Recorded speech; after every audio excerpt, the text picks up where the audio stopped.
আসসালামু আলাইকুম রহমতুল্লাহ বারাকাতুহু। যে পাপের শাস্তি দুনিয়াতে হয়, আল্লাহ তাআলা কিছু পাপের শাস্তি দুনিয়াতে দিয়ে থাকেন।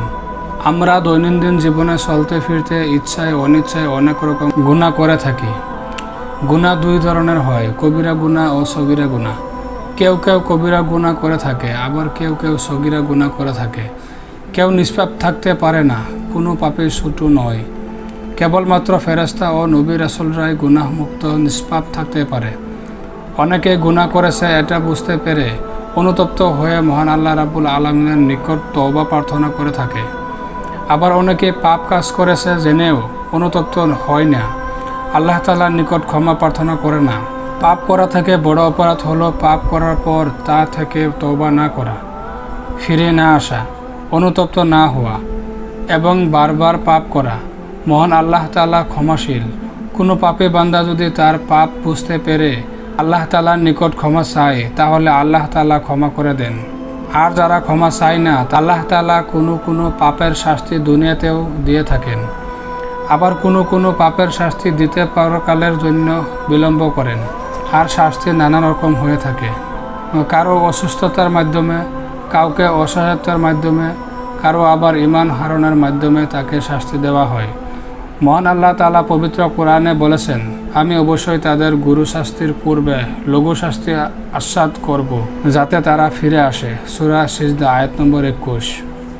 যে পাপের শাস্তি আল্লাহ তাআলা দুনিয়াতে দিয়ে থাকেন, চলুন জেনে নেই। প্রিয় আখির নবীর উম্মত, ইসলাম সম্প্রসারণ ও প্রসারের লক্ষ্যে আমাদের চ্যানেলটি অবশ্যই সাবস্ক্রাইব করবেন। 1 নম্বর হলো অঙ্গীকার পূর্ণ করা। অঙ্গীকার হলো কোনো কিছু প্রতিশ্রুতি করা, কাউকে কথা দেয়া। কোনো কিছু অঙ্গীকার করলে তা অবশ্যই পূর্ণ করতে হবে। অঙ্গীকার পূর্ণ করা মুমিনের অন্যতম গুণ। অঙ্গীকার করে তা পূর্ণ না করলে কবিরা গুনাহ হয়। হাদিস শরীফে বলা হয়েছে, আমি বিচার দিবসে 3 ব্যক্তির বিরুদ্ধে দাবী হব। 1 নম্বর ব্যক্তি হলো যে ব্যক্তি অঙ্গীকার করে ভঙ্গ করে। 2 নম্বর, যে ব্যক্তি কোনো স্বাধীন ব্যক্তিকে বিক্রি করে তার মূল্য ভোগ করে।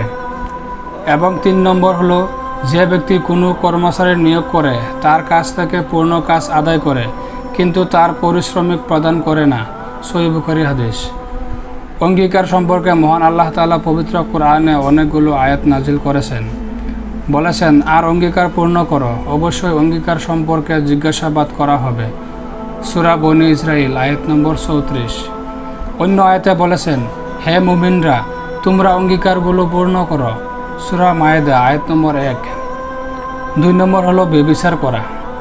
ব্যভিচারের শাস্তি অনেক ভয়াবহ। ব্যভিচারে লিপ্ত মানুষ সম্পূর্ণ ঈমানহারা হয়ে যায়। মহান আল্লাহ তাআলা পবিত্র কোরআনে বলেছেন, তোমরা ব্যভিচারের নিকটবর্তী হও না, কারণ তা অশ্লীল ও নিকৃষ্ট আচরণ।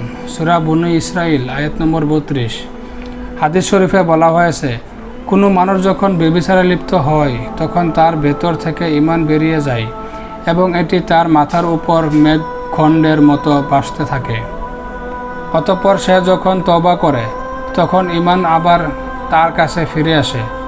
আবু দাউদ হাদিস নম্বর 4690। মহান আল্লাহ তাআলা আরও বলেছেন, অবিবাহিত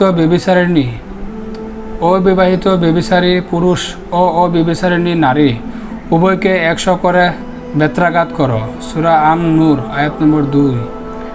আর বিবাহিত হলে তাদের শাস্তি হলো কোমর পর্যন্ত মাটির নিচে পুঁতে পাথর নিক্ষেপ করা, হত্যা করা। 3 নম্বর হলো ওজন কম দেওয়া। ওজনে কম দেওয়া মারাত্মক অপরাধ। পরিমাপ ও ওজনে কম দেওয়া কবিরা গুনাহ। আল্লাহ তাআলা ইরশাদ করেছেন, যারা মাপে কম দেয় তাদের জন্য দুর্ভোগ।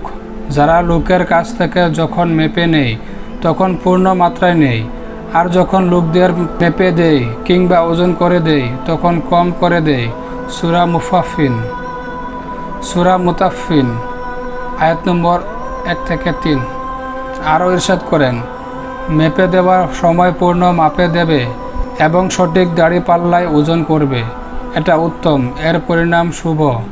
সূরা বনী ইসরাইল আয়াত নম্বর 35।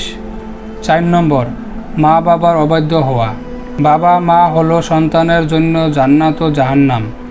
যে ব্যক্তি বাবা মাকে খুশি রাখতে পারবে তার প্রতি আল্লাহ তাআলা খুশি হয়ে থাকে।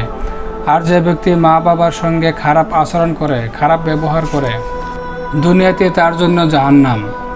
মৃত্যুর আগে অবশ্যই সে ব্যক্তি মা বাবার অবাধ্যতার শাস্তি ভোগ করবে।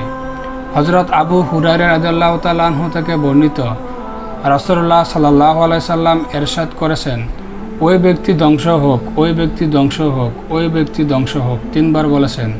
জিজ্ঞাসা করা হলো, কোন ব্যক্তি ইয়া রাসূলুল্লাহ? উত্তরে নবীজি সাল্লাল্লাহু আলাইহি সাল্লাম বলেন, যে তার বৃদ্ধ পিতা মাতাকে পাল, তাদের একজনকে পেল, কিন্তু তাদের খেদমত করে জান্নাতে প্রবেশ করতে পারল না। সহিহ মুসলিম হাদিস। 5 নম্বর, কারো প্রতি অন্যায় ও জুলুম করা। অন্যায় ও জুলুম করা মারাত্মক অপরাধ, যার শাস্তি আল্লাহ তাআলা দুনিয়াতে দিয়ে থাকেন। হযরত আবু হুরায়রা রাদিয়াল্লাহু তাআলা আনহু থেকে বর্ণিত হয়েছে, রাসূলুল্লাহ সাল্লাল্লাহু আলাইহি সাল্লাম ইরশাদ করেছেন, যে ব্যক্তি কোনো মুসলমান ভাইয়ের প্রতি মান সম্মান বা অন্য কোনো বিষয়ে জুলুম করে, তবে সে যেন তার কাছ থেকে সেদিন আসার আগে আজে মাফ করিয়ে নেয়, যেদিন তার কাছে দিরহাম ও দিনার কিছুই থাকবে না। সেদিন তার কাছে যদি কোনো আমল থাকে, তবে তার জুলুম পরিমাণ নেকি নিয়ে নেওয়া হবে, আর তার কাছে নেকিও না থাকলে জুলুম ব্যক্তির গুনাহগুলো তার উপর চাপিয়ে দেওয়া হবে। মেশকাত হাদিস নম্বর 4899।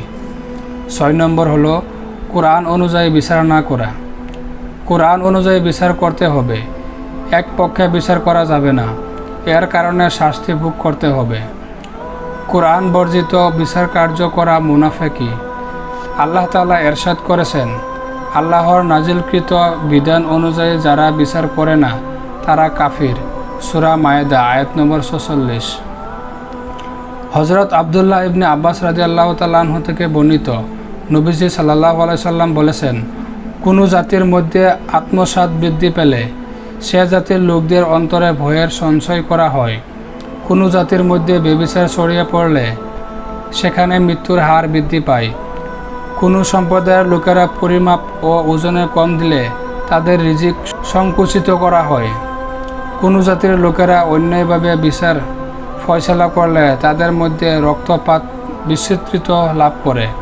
কোনো জাতি প্রতিশ্রুতি ভঙ্গ করলে আল্লাহ তাদের উপর শত্রু দল চাপিয়ে দেন।